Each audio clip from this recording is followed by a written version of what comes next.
Sebagai bentuk komitmen pemerintah untuk menjaga transparansi dan akuntabilitas keuangan negara, pemerintah terus membangun tata kelola yang baik di dalam pengelolaan keuangan negara secara kompeten, profesional, transparan, berhati-hati, dan berintegritas.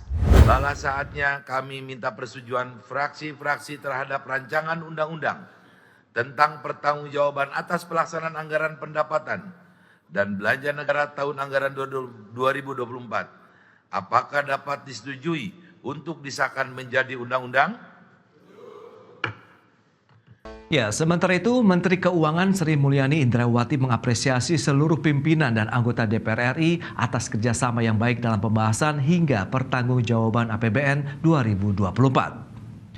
Sri Mulyani memastikan pemerintah terus membangun tata kelola yang baik di dalam pengelolaan keuangan negara dalam rangka menjaga transparansi, akuntabilitas keuangan negara. Pemerintah juga terus menjaga APBN agar tetap sehat dan kredibel sehingga menjadi instrumen negara dan instrumen kebijakan fiskal yang terus adaptif, responsif, serta efektif dalam menstimulasi perekonomian Indonesia.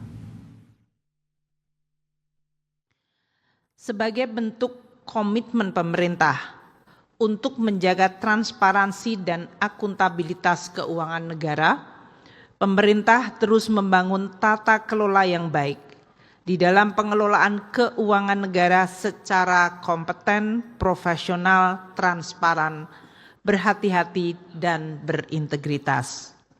APBN terus dijaga agar tetap sehat dan kredibel, sehingga menjadi instrumen negara, instrumen kebijakan fiskal yang terus adaptif, responsif, dan efektif di dalam menstimulasi perekonomian, mewujudkan kesejahteraan, menciptakan keadilan, dan mencapai tujuan bernegara.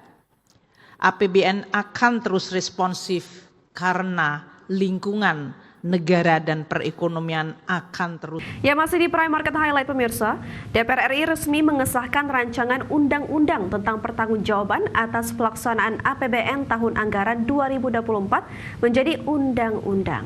Ya, meski demikian, Banggar DPR RI memberikan 8 catatan dari masing-masing fraksi terkait dengan pelaksanaan APBN tahun 2024. DPR resmi mengesahkan rancangan undang-undang tentang pertanggungjawaban atas pelaksanaan APBN tahun anggaran 2024 menjadi undang-undang.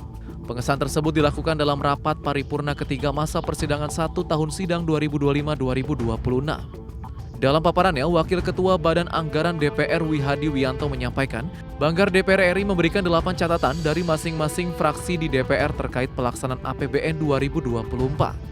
Badan Anggaran DPR RI juga mengapresiasi opini wajar tanpa pengecualian atau WTP oleh Badan Pemeriksa Keuangan atas laporan keuangan pemerintah pusat atau LKPP 2024. Capaian tersebut merupakan capaian opini terbaik yang berhasil dipertahankan oleh pemerintah. Berdasarkan hasil pemeriksaan BPK, memberikan opini wajar tanpa pengecualian atau WTP. Opini WTP atas LKPP tahun 2024 tersebut merupakan capaian opini audit terbaik yang berhasil dipertahankan oleh pemerintah semenjak LKPP memperoleh opini WTP pada tahun 2016. Balah saatnya kami minta persetujuan fraksi-fraksi terhadap rancangan undang-undang tentang pertanggungjawaban atas pelaksanaan anggaran pendapatan dan belanja negara tahun anggaran 2024. Apakah dapat disetujui untuk disahkan menjadi undang-undang? Terima kasih. APBN 2024 mencatatkan pendapatan negara sebesar Rp2.850,6 triliun atau 101,72% dari target yang ditetapkan sebesar Rp2.802,5 triliun. Sementara itu belanja negara mencapai Rp3.359,8 triliun, lebih tinggi dari yang ditetapkan sebesar Rp3.343,5 triliun.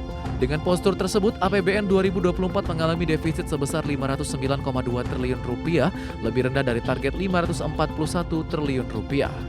Jakarta, Tim Liputan IDX Channel. Sementara itu, Ketua DPR RI Puan Maharani akan mengecek lebih jauh terkait dengan kabar operasi tangkap tangan yang dilakukan KPK terhadap Wakil Menteri Ketenagakerjaan Immanuel Ebenezer. Ya, hal tersebut disampaikan Puan merespon kabar operasi tangkap tangan KPK terkait dugaan pemerasan pengurusan sertifikasi keselamatan dan kesehatan kerja terhadap menteri di Kabinet Merah Putih. Puan menambahkan penting bagi semua pihak untuk tetap menunggu keterangan resmi dari KPK agar informasi yang beredar di publik tidak simpang siur.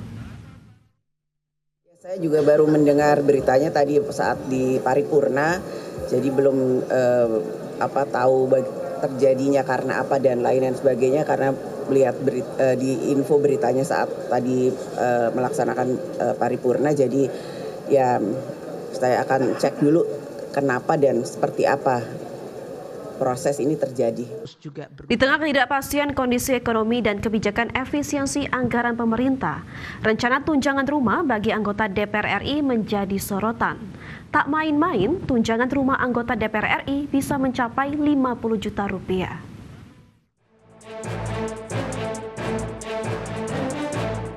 Anggota DPR RI kembali menjadi sorotan setelah adanya wacana pemberian tunjangan rumah dinas senilai 50 juta rupiah setiap bulannya.